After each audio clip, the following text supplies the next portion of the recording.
Thank you. नमस्कार दोस्तों, मैं बेंगलोर से डॉक्टर इंदु झुंझुनवाला आप सभी का हार्दिक स्वागत और अभिनंदन करती हूँ आज के हमारे इस खास प्रोग्राम में, जिसमें हम योग दर्शन को साथ लेकर आए हैं और हमारे साथ हैं डॉक्टर मृदुल कीर्ति जी। डॉक्टर मृदुल कीर्ति जी के बारे में जितना भी कहा जाए कम है। आज हमारा ये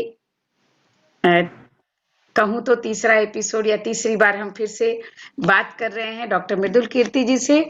और पिछले एपिसोड में हमने 3 इनके सूत्र लिए थे जो इन्होंने योग दर्शन में लिखे हैं। इनकी जो पुस्तक है पतंजलि योग दर्शन, जिसमें इन्होंने काव्यानुवाद किया है व्याख्या के साथ।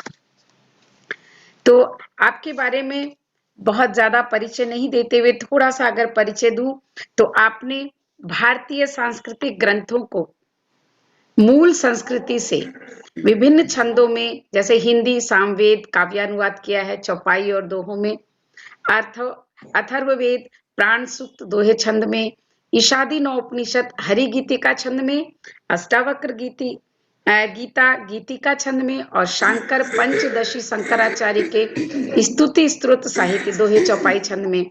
और अभी जिसे हम कर रहे हैं वो है पतंजलि योग दर्शन, जो कि चौपाई और दोहे छंद में इन्होंने इतने सरल तरीके से योग दर्शन जैसे खास और गूढ़ रहस्य को हमारे समक्ष रखा है।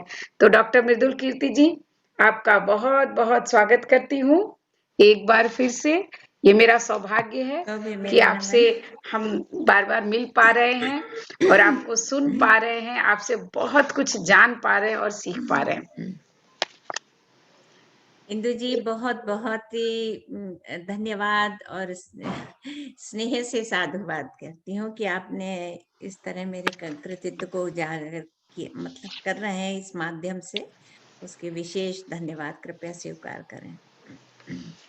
धन्यवाद तो मुझे कहना है, क्योंकि आप अपना इतना समय, मैं कहूंगी कि कीमती नहीं बहुमूल्य समय, जो कि आप इन सब के अनुवाद टीका और काव्यानुवाद में लगाती हैं, उनमें से समय निकाल रही हैं हम सभी के लिए। तो ये एक बहुत अच्छी सी बात है।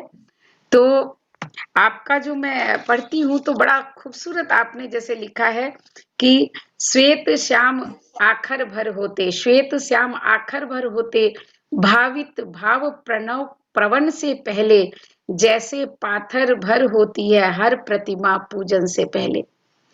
तो बिल्कुल आपने जैसे योग दर्शन जिस भाषा में संस्कृत में लिखा गया है, और वो हम लोगों के लिए जिनको कि संस्कृत नहीं आती है, जो उसके गूढ़ रहस्यों को नहीं समझ सकते हैं, आपने अपने शब्दों में लिखकर, हमारी भाषा में लिखकर उसमें भावित, जो भाव को जो है भावित कर दिया है। तो जो हमारे लिए भी शायद पाथर भर होती, उसको आपने पूजन के योग्य बनाया है। तो ये श्रेय तो आपका जाता है और इस श्रेय के लिए आपको कोटि कोटि मैं धन्यवाद दे सकती हूँ, साधुवाद कह सकती हूँ। और हम लोग इसी यात्रा में आगे बढ़ रहे थे। पिछली बार आपने 3 सुक्तों की बात की थी, आत्मानुशासन की बात की थी, और कुछ मुझे लगता है जो हमने पिछली बार जो चर्चा की, वो एक आपने एक ब्रीफ सा, एक हल्का सा जो उस सूत्र का जो की जानकारी थी ना, वो हमें दी थी। तो मैं चाहूंगी कि इसके अंदर इतने भाव, इतने गूढ़ रहस्य छुपे होते हैं, क्योंकि जो वास्तव में जो बहुत सुंदर पुस्तिकाएं होती है, चाहे वो कविता हो या कहानी हो या कोई सुक्त हो, हम जितनी बार उसको पढ़ते हैं ना, उतनी बार एक नए अर्थ का संधान होता है। तो बहुत आप, ठीक कहा आपने। तो मैं नए आज, अर्थ का संधान सच में होता है, जितनी बार पढ़िए उतनी बार आपको एक नए अर्थ निकल कर आते हैं। और तो शायद इसी कारण जो है, जो पहले हमने एक झलक दी थी आपको कि कथ्य विषय क्या है, जी तो जी वो एक तरह से कह सकते हैं तब हम सतह में गए थे, आज हम तह में जाने की चेष्टा करेंगे। बिल्कुल बिल्कुल। तो आज मैंने आपके साथ, मुझे भी डुबकी लगानी है सतह से अंदर तह तक जाने के लिए। तो आप हमें बताएं कि जो हमने पिछली बार जो पढ़ा, जो आपने बताया, योग के जो सूक्त बताए, तो उसमें 2 पंक्तियों से चाहूँगी कि आपकी शुरुआत आपसे सुनूँ, क्योंकि आपकी ये पंक्तियाँ मुझे इतनी प्यारी लगती हैं कि मैं उन्हें दोहराए बिना नहीं रह सकती कि आ गया तट देह के, तटबंध सारे खोल दो, नेह के अनुबंध और आसक्तियों से बोल दो। तो आज आप उन तटबंधों को खोलें, जहाँ से हम डुबकी लगा सकें। जी। जो आपने इतना प्रसंग स्वतः ही कह दिया, उस प्रसंग के आगे बढ़ती हूँ जिससे समय का उपयोग हो सके। बिल्कुल। जी, तो पहले मैंने बताया था कि योगश्चित वृत्ति निरोधा और अथ योगानुशासनम और स्वरूप दृष्टानुशम, ये सब कहा था। तो उसके केवल ये आरंभ के 3 सूक्त ही उसी का ही विस्तार है। जी। जी। तो सबसे पहले यहाँ पर एक कुछ और भी हम आपको इसको शुरू करने से पहले कुछ और बात आपको बताना चाहती हूँ जी। कि बुद्धि के 5 स्तर होते हैं। जी। बुद्धि के 5 स्तर होते हैं। एक तो केवल बुद्धि,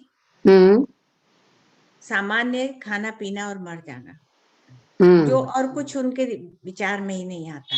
लेकिन उनमें से कुछ होते हैं जो जिनका विवेक जागृत होने लगता है, तो वो दूसरी स्टेज है विवेक। जी। तो उस विवेक पर आकर जो है वो जीव सोचता है कि इसे प्रश्नोपनिषद में, जैसे केनोपनिषद में केवल ही क्या, कब, कैसे, कहाँ, ये ही है गुरु अच्छा। शिष्य का संवाद। ओके। तो केनोपनिषद में कहते हैं केने शितम पतति प्रेषितम मनः। ये मन किससे प्रेरित और किसके द्वारा प्रेषित किया हुआ है और किससे प्रेरित होता है। और केन प्राणा प्रथम प्रयति युक्ता, और प्राण जो है प्रथम किससे प्रेरित होते हैं और कैसे समावेश हुआ का, वो तो विषय दूसरा उपनिषदों को आ जाएगा। लेकिन मैं यहाँ पर जो विवेचन कर रही हूँ कि बुद्धि के स्तर का, तो जब केने शितम पर आता है, केने शितम पतति प्रेषितम मनः, मन किससे प्रेरित होता है। तो ये जो यहाँ पर वृत्ति जिज्ञासु होने लगती है जीव की। बिल्कुल। जी। तो जब ये विवेक परिपक्व होता है तब क्या होता है, ज्ञान हो जाता है, जान लेता है, कुछ जान लेता है। बिल्कुल। विवेक क्योंकि तर्क है, तर्क से ही तो जाना जाता है। तो एकदम सही। तर्क से फिर वो उस स्थिति में आता है कि वो जान जाता है। जानने के बाद और उच्च श्रेणी का जब ज्ञान होता है तो वो प्रज्ञा हो जाती है। अच्छा, ओके। प्रज्ञा जो है चौथी स्टेज है। और चौथी स्टेज के बाद जब बहुत परिपक्व हो जाती है प्रज्ञा, तो ऋतंबरा जागृत होती है। क्या बात है। तो ऋतंबरा ये ऋत और अनृत का ज्ञान है, सत्य और असत्य का ज्ञान है, और ये सर्वोत्कृष्ट है। इसीलिए इसी बिंदु से परमहंस की उपाधि दी जाती है। ये हंस विवेक कहा जाता है।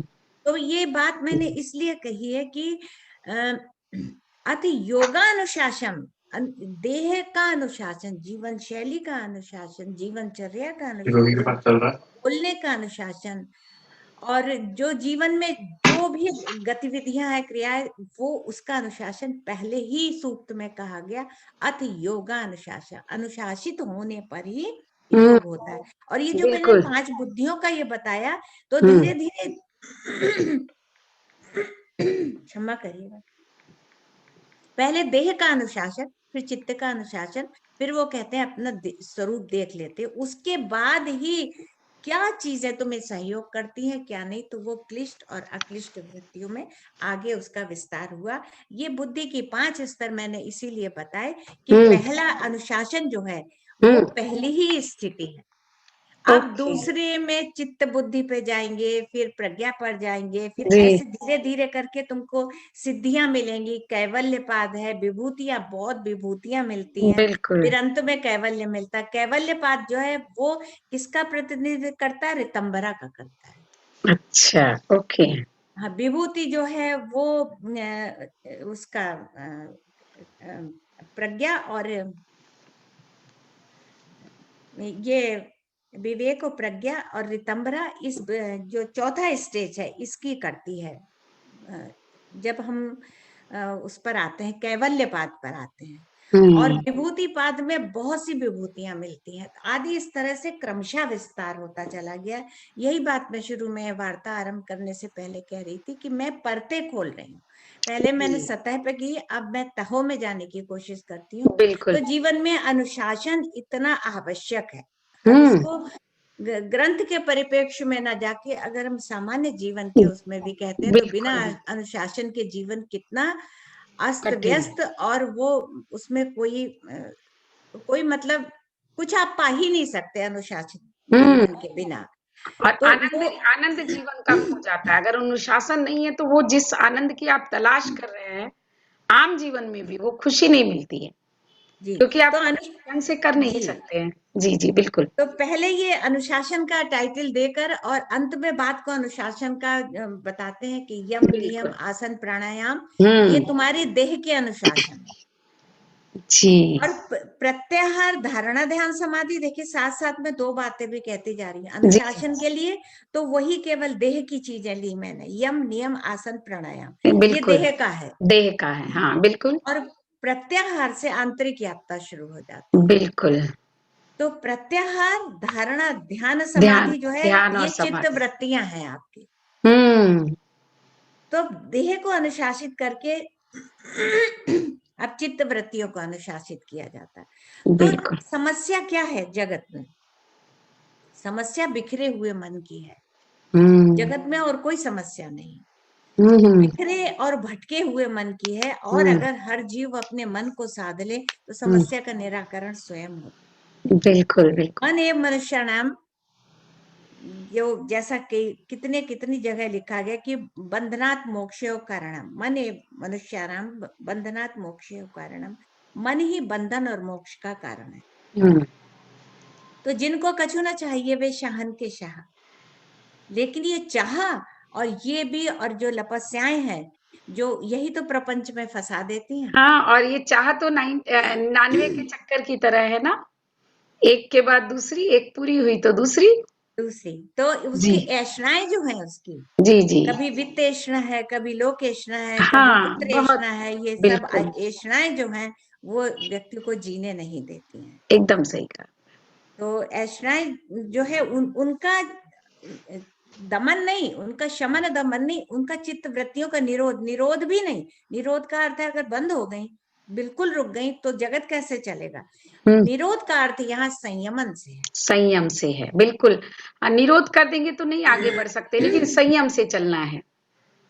तो पहली सीढ़ी जो आपने बताई वो हुआ देह का, जो है देह का अनुशासन, और दूसरी सीढ़ी जो हुई आत्मानुशासन की वो चित्त का अनुशासन।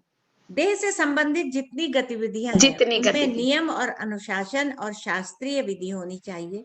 सुबह उठने से लेकर के जीवनचर्या, कैसे तुम रहते हो, आदि आदि इन सबका। तभी तो आगे जब जैसे ही हम योग दर्शन में आगे जाएंगे तो सत्य, निष्ठा और अस्तेय आदि इन सब का बहुत गहरा है। इसके लिए क्या कितनी शाखाएं निकलती हैं।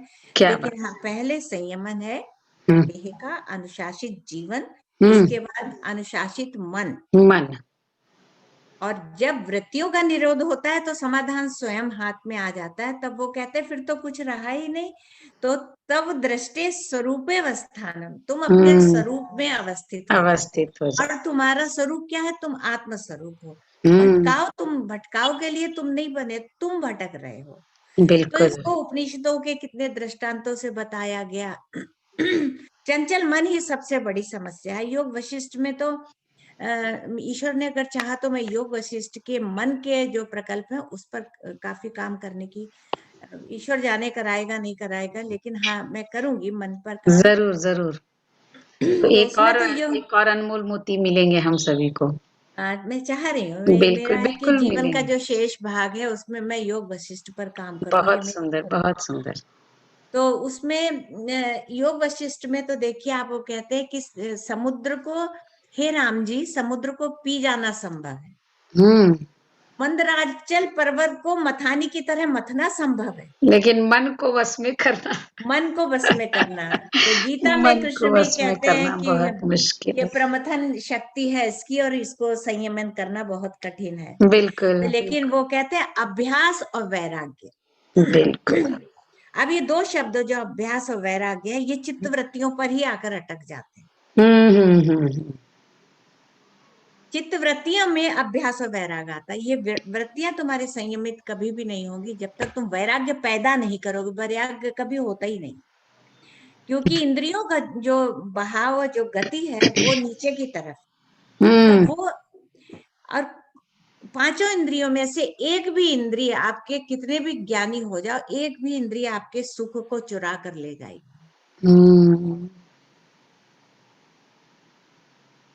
एक भी इंद्रिय से अगर आप दुर्बल हुए तो वो आपकी सारी तपस्या एक तरफ कर देती है।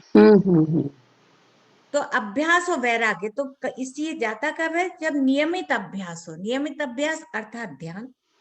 ध्यान में हम अपने को जगत के प्रति सोने की अभ्यास करते हैं कि जगत के प्रति सो जाओ, और अंतस के प्रति जागरण, वो ध्यान होता है कि तुम अपने स्वरूप को देखो। और जब तुम्हारा अभ्यास गहरा हो जाता है तो तुम खुली आंख से भी वैरागी वृत्ति के हो जाते हो। क्या बात, बहुत सुंदर। ये खुली आंख से भी ध्यान होता है, बिल्कुल क्योंकि आप बिल्कुल। कई बार देखेंगे कि आपसे कोई कुछ कहता है लेकिन आपका ध्यान किसी अपनी कहीं प्रिय और है। वस्तु पर, या तो हाँ प्रिय वस्तु पे, या कोई बिल्कुल। समस्या, जी कुछ जी। भी, या उत्तरोत्तर जो आपकी अधिक महत्वपूर्ण चीज है उस पर ध्यान है। जी तो जी। आप सामने की पांचों इंद्रियां होते हुए भी आपको न सुनाई देता है न दिखाई देता है। कई बार ये होता है अरे हमने तो देखा ही नहीं, हमने तो सुना ही नहीं। बिल्कुल बिल्कुल। क्यों था? क्योंकि चित्त वृत्तियां, सारी कहानी चित्त वृत्तियां, वृत्तियां कहाँ लगी थी? वहीं तुम्हारी ऊर्जा संवाहित होने लगती जहां वृत्तियां होती। और एक विचार, अगर किसी एक विचार को आप थाम लेते हैं तो उस विचार पर पुनः विचार, पुनः विचार, पुनः विचार होता है, तो उस विचार में प्राण शक्ति आ जाती, और इतनी प्राण शक्ति आती है कि ऊर्जा वहीं से संवाहित होने लगती है। और वो इतनी ऊर्जा होती है कि वो आप नहीं चाहते लेकिन आपकी पांचों इंद्रियां वहीं पर लग जाती वही हैं हो उसके जाती है, और विचार, आपकी सारी ऊर्जा ही वहीं केंद्रित हो जाती है। वही हो जाती है। तो बिल्कुल। आप देखिए, मान लीजिए एक छोटे से, चलिए इस वार्ता में वो उदाहरण नहीं लाती, हालांकि है दुनिया सांसारिक ही है, लेकिन हम ग्रंथ के हिसाब से कर रहे हैं। तो ऊर्जा जो है, आपकी जो विचार है, वो अगर बार बार एक ही बिंदु पे लगाते हैं तो वो बिंदु ही सजीव होकर आप पर शासन करने लगता है विचार में। मान लीजिए एक छोटा सा ही है कि मैं सामान्य रूप से बताती हूँ कि आपने आंखों से कोई अच्छे खाने की डिश का चित्र देखा, मैगजीन पलटी और आपने कोई चीज देखी या बिल्कुल। यूट्यूब देखा, तो वो जो उसकी जो वो है केवल शक्ल ही खाने की, उससे ही आप ऐसे जैसे लगता है इंद्रियों को वो स्वाद चाहिए ही चाहिए। तो उससे संबंधित जो भी चीजें हैं उसको आप जोड़ेंगे, नहीं होंगे तो दिमाग में जरूर रहेगा, कल लेकर आएंगे, फिर उसको बनाएंगे। ये अब आपका शरीर उठता है, वो जाता है बनाने के लिए। तो कौन जा रहा है? कौन आपका सारथी हो गया जो देह रूपी रथ को कहाँ किचन में ले जा रहा है? वो आपकी वो एशना थी। ऐशना थी। तो वही चित्त जो ये जी वो विचार की जो शक्ति है, उसको बिल्कुल एक उच्चतर स्तर पर लगाना है, और बिल्कुल कुछ भी योग और कुछ नहीं। हम तो बिल्कुल। योग तो हमें हर समय किसी चीज से, इससे नहीं उससे, उससे नहीं उससे एकदम हर सही किसी से बात। जुड़े हुए हैं। बिल्कुल बिल्कुल। लेकिन जो असलियत है स्वरूप अपना देखने के लिए, वो उससे नहीं जुड़े हुए। उससे जुड़ते ही आपकी चित्त वृत्तियों का पूरा ही संयमन हो जाता है, और आप का पूरा रूपांतरण हो जाता है। और आपको ध्यान की एक बात और बहुत रहस्य की बताते हैं कि ये इतना सूक्ष्म होता है। जैसे हम छोटे थे, बिल्कुल बच्चे, तो हमें तो पता भी नहीं हम कब बच्चे थे। फिर उसके बाद जब हमें चेतना हुई कि हम बच्चे हैं, ये वो, उसके बाद हम आज इस उम्र के पड़ाव तक आ गए। हम सब हम में ही घटित हुआ, लेकिन हमें नहीं पता, हमें आभास कब हुआ? क्योंकि ये इतना सूक्ष्म तरीके से होता है कि हमें आभास नहीं होता। इसी इसी क्रम को आप ध्यान में आरोपित कर दीजिए। कैसे? हर ध्यान में आप सोचते हैं हमें तो कुछ हुआ नहीं, लेकिन हर ध्यान में आपका रूपांतरण हो जाता है। जब आप उठते हैं तो एक उच्चतर स्तर पर आप आए होते हैं, लेकिन जैसे आपको देह का आभास नहीं तो अंतर का आभास क्या होगा? बिल्कुल, बिल्कुल। तो इतनी ये सूक्ष्म यात्रा है। और जो हमारे ग्रंथों में बताया गया है, या तो वस्तु अति दूरात, बहुत दूर हो तो नहीं दिखाई देगी क्योंकि हमारी आंखों की क्षमता उतनी दूर जाने की नहीं, बिल्कुल। या बहुत पास हो तो चिराग तले अंधेरा होता है। जी। बहुत पास हो तो भी नहीं दिखती, तो भी नहीं दिखती, बिल्कुल। बहुत दूर हो तो भी नहीं दिखती, एकदम। और बहुत सूक्ष्म हो तो नहीं दिखती। 3 तरह से चीज नहीं दिखाई देती। बिल्कुल, तो बिल्कुल। इसी को उपनिषद में, ईशावास्य उपनिषद में कहा है, ईश्वर का जब स्वरूप बताया कि तदे जति तन्ने जति और तद दूरे तदवंतिके, वो इतनी दूर है और इतने पास है कि हमें पता नहीं चलता।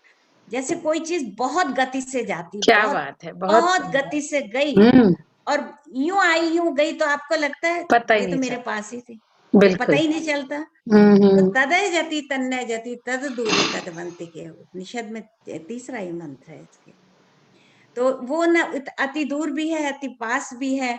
और उसकी तो मैंने कहा 3, ये बात मैं आपको उस प्रसंग में ला रही हूँ कि ध्यान में ये ना सोचे साधक कि मेरा कुछ हुआ नहीं, लेकिन अगर आप वास्तविक ध्यान करते हैं, और वास्तविक ध्यान को भी मैं परिभाषित करती हूँ, शुरू में तो देखिए आपका वास्तविक ध्यान नहीं होगा। अच्छा। चित्त वृत्तियों के निरोध के संदर्भ में मैं ये बात कर रही हूँ। निरोध कैसे होता है? ध्यान से होता है। संयमित कैसे होता है? ध्यान से। पहले तो आपको वही दिखेगा ना जो इंद्रियों को अब तक दिखाया है। जगत दिखाया, जगत दिखेगा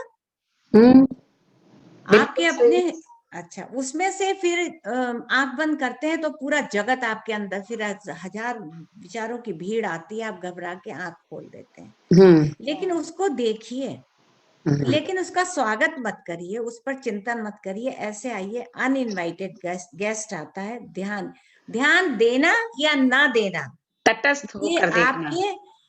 आपके जीवन को या तो संवारते हैं या बिगाड़ते हैं। बिल्कुल। विषय क्या है जिस पर आप ध्यान देते हैं या ध्यान नहीं देते हैं, क्या बात। यही ध्यान की प्रक्रिया है। और इसी तरह जो फिर करते करते स्वरूप अपना प्रकट हो जाता है। और फिर अगले वाले जब आप होंगे तो मैं आपको और आगे की क्या कौन सी वृत्तियां क्लिष्ट और अक्लिष्ट आदि, ये तो मैंने अपने अनुभव के आधार पर आपको इस सारे तहों पे ले नहीं, जाने की बहुत कोशिश बहुत की। सुंदर आपने बताया कि ध्यान मतलब चित्त वृत्तियों के निरोध में ध्यान सबसे ज्यादा कार्य करता जी। है। और ध्यान में भी जो आपने बताया वो बहुत ही व्यवहारिक है, क्योंकि जब भी हम ध्यान पर बैठते हैं तो पहले यही होता है कि जैसे आपने कहा, जो देखा है, जो जाना है वही तो दिखेगा, और उससे घबरा करके हम आंखें खोल देते हैं कि अरे यहाँ भी वही दिख रहा है, मतलब मुझे मेरा ध्यान नहीं लग सकता है। लेकिन उसको अगर हम तटस्थ गवाह की तरह एक विटनेस बन करके देखना शुरू करें, तो उसको भाव ना दे। जैसे कोई अतिथि, अनवांटेड अतिथि आया है, जी। अनचाहा अतिथि आया है, उसकी आवभगत ना करो, तो वो ऐसे ही चला जाएगा। तो ध्यान में जो जो विचार आते हैं ये अनवांटेड होते हैं, समझ लीजिए। तो वो ध्यान देते ही विचार आप पर काम करने लगते काम हैं। करने लग जैसे जाते हैं। तो जैसे ये कहा ना कि ध्यान, किचन में आप गए, कौन ले गया? वो तस्वीर ले गई है। बिल्कुल वो फोटो ले गई है कि उस खाना बनाना है, वो उसमें बना इतनी के शक्ति थी, उसमें जी। इतनी शक्ति थी कि आप कमजोर थे और एक आपकी जिह्वा की इंद्रिय स्वाद के आपको लिए, नचा रही थी। इंद्रियों के स्वाद। तो ये बड़े सरल रूप से आपने इतनी जो कठिन, जो आपकी जो पहला जो मैं देख रही हूँ कि आत्मानुशासन अथ योगानुशासनम और योग चित्त वृत्ति निरोधा, तो इन दोनों को आपने बड़े ही सरलीकरण रूप से बता दिया कि किस तरह से पहले अपने देह का जो संयमित जो जीवन जीना, अनुशासन रखना है, और फिर चित्त वृत्तियों का निरोध कैसे करना है। और आपने निरोध के उपाय भी ऐसे बता दिए जैसे हम आम भाषा में बैठे कि उसमें ध्यान करना है, क्योंकि सबसे ज्यादा जो काम करता है वो ध्यान करता है। जी आप ऐसा कहना चाह रही हैं। जी हाँ, जी हाँ। तो मैंने बहुत सरल शब्दों में ये बताया, व्यवहारिक शब्दों में। और हाँ, आपने व्यवहारिक शब्दों में ध्यान की प्रक्रिया भी बता दी कि ध्यान आराम से होगा, बस थोड़ा सा धैर्य रखना है और तटस्थ होकर बैठना है, और फिर आपका रूपांतरण शुरू हो जाता है। और होता है, और शुरू में 2-3 महीने मन नहीं लगता, ये निश्चित है नहीं जी लगेगा, जी जी। क्योंकि इतने जीवन आपने जो जगत देखा है वही जगत आपके पास आएगा, और उसको मतलब उस जगत को प्रश्रय मत दीजिए, आश्रय मत दीजिए, बिल्कुल। ध्यान मत दीजिए। ध्यान देना और ध्यान ना देना ही जीवन के उच्चतर स्तर पे, उत्कर्ष पे जाने की आरोहण अवरोहण के सूत्र इसी ध्यान में समाये हुए और हैं। जो आप ध्यान किस पर जी, देते हैं? बहुत बहुत सुंदर। और जो आपने कहा ना, सारी समस्या बिखरे मन की है। जी, जीते हुए मन से तो कोई कहीं भी रह सकता है, कोई किसी को कोई समस्या आ ही नहीं सकती, बिखरे हम्म। हुए मन से ही होती। जी जी।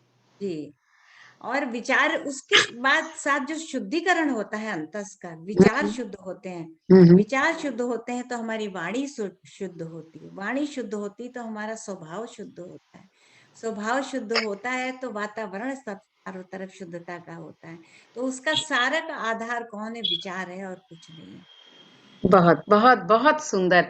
तो आज आपने जैसे कि तह में ले जाने की जो बात आपने कही थी, तो वास्तव में आपने सागर में डुबकी हमें लगा दी है। और इसका जो ये जो रसपान है, ये इतना इतना मधुर हो रहा है कि मुझे लगता है कि ये डुबकी लगाते रहनी पड़ेगी हमें। ऐसे जब भी आपको वक्त मिले, हम पकड़ के बैठ जाएंगे कि हमें जी, आपसे ये रसपान करना है। तो चलिए, आज के लिए बस बहुत बहुत अच्छा लगा उन दोनों को, और हमने बहुत अच्छे से जाना उन दोनों तीनों सूत्रों को। तो इसके जी लिए हाँ, जी। आपको बस अगर मैं यही मैं चाह रही धन्यवाद। थी कि जी बिना ग्रंथों के सहारे के वैसे ही मैं मतलब बहुत ही साधारण तरीके से इनको थोड़ा सा प्रवेश कराऊं अंदर की ध्यान और धारणा, और ये प्रत्याहार धारणा ध्यान प्रत्याहार, ध्यान, और धारणा और चित्त समाधि। वृत्तियों। यस जी। जी, ये तो बहुत बहुत गहरे सूत्र हैं, इतने मतलब इतना रोमांच होता है पढ़ते हुए। फिर मेरा ये मन है इंदु जी की इन हम्म, तीनों के काव्यानुवाद आप पढ़ दें। जरूर पढ़ूंगी। अभी आपके पास किताब है, आप बिल्कुल पढ़िए। है ना, बोलिए क्या क्या पढ़ना है, बताइए। तीनों के अथ योगानुशासनम और चित्तवृत्ति अथ स्वरूप दृष्टनम। जरूर जरूर। तो इनके काव्यानुवाद में पढ़ती हूँ, बहुत सुंदर लिखा हुआ है।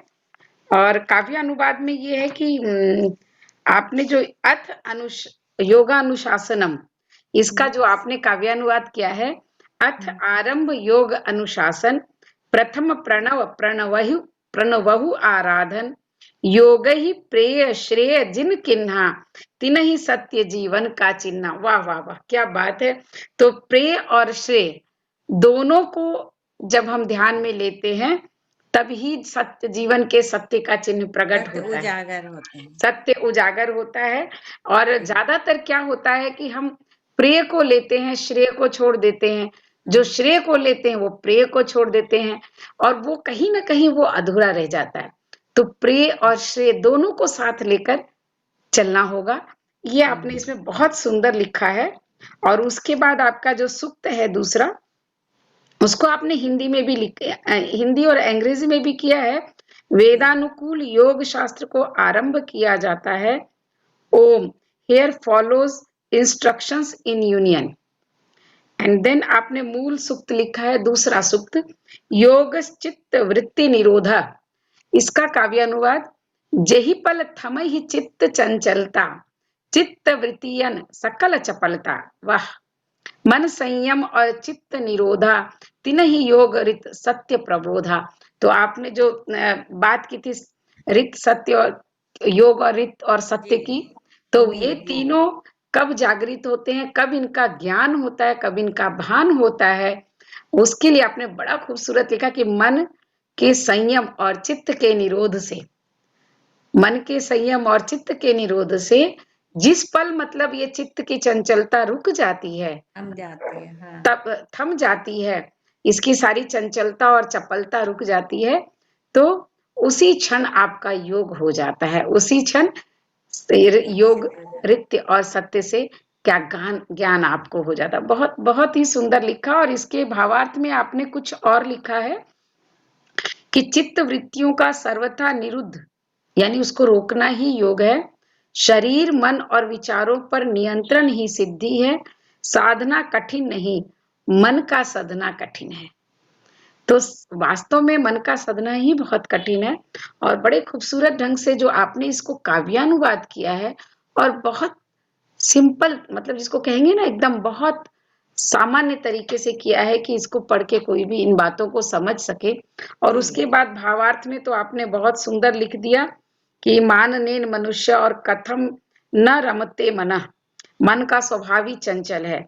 वह इतना चंचल है कि वो कहीं भी एक जगह टिकता ही नहीं है, रमते ही रहता है।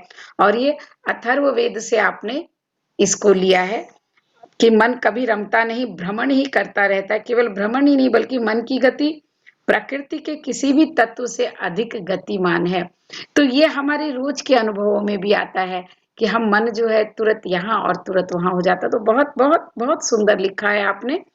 और आपका ये काव्य अनुवाद मैंने पढ़ा और बहुत आनंद, और ज्यादा आनंद आया है मुझे पढ़ के। तो हम कोशिश करेंगे अगले सप्ताह फिर से मिलने की, और फिर से हम इसके आगे और थोड़ी गहराई में उतरने का प्रयास करेंगे मृदुल कीर्ति जी के साथ। तो आपका जितना भी मतलब धन्यवाद कहूँ कम है। आप कुछ कहना चाह रही हैं? जी। नहीं, बहुत बहुत धन्यवाद, और जी। बहुत ही स्नेह वाला साधुवाद आपको। बस ऐसे ही स्नेह बना रहे मुझ पर आपका। तो थैंक यू। मुझे जो सुन रहे होंगे उन्हें भी सबको बहुत आनंद आ रहा होगा, क्योंकि पिछली बार भी लोगों ने, सबको बहुत अच्छा लगा था। और इतना सरलीकरण आप कर देते हैं ना, जब आप बातें करते हैं तो वो चीजें जो एक छोटे से सूत्र में जो पिरोई हुई है, सरलीकरण होकर भले ही वो 5 पेज में भी लिखो तो कम है, लेकिन वो समझ में आने लग जाती हैं बातें, कि कैसे हम अपने जीवन में, जैसे अध्यात्म और दर्शन की बातें ना लोगों को बड़ी बड़ी बातें, ऊंची बातें लगती है, जो लगता है आम जीवन के लिए नहीं है। लेकिन जब आप इतना सरलीकरण करके बताते हैं तो लगता है कि नहीं, आम जीवन में इसका बहुत बड़ा योगदान होता है अगर हम इसको लेके चलते हैं। तो आपका एक बार पुनः बहुत जी, बहुत स्वागत और बहुत धन्यवाद। आपको बहुत धन्यवाद। और मैं थोड़ा जरूर कहना चाहूंगी कि हर जी। किसी को अभ्यास और वैराग्य का जरूर अभ्यास करना चाहिए, जी। नहीं तो बहुत। नहीं तो अभ्यास से जीवन ही बहुत जरूर कठिन। आता है। जी, जी जी, इतना तो बिल्कुल। मैं। तो जो दुख से दूर होना चाहते हैं, दुख से छुटकारा चाहते हैं, उन्हें अभ्यास जरूर करना चाहिए। और उस अभ्यास का तरीका है ध्यान करना। और ध्यान का बहुत सहज उपाय इन्होंने बताया है। अगली बार फिर हम एक नए धन्यवाद। सूक्त और नए विचारों के साथ और थोड़े और तह में जाकर के मोती खोज कर निकालेंगे। तो जरूर। बहुत बहुत धन्यवाद आप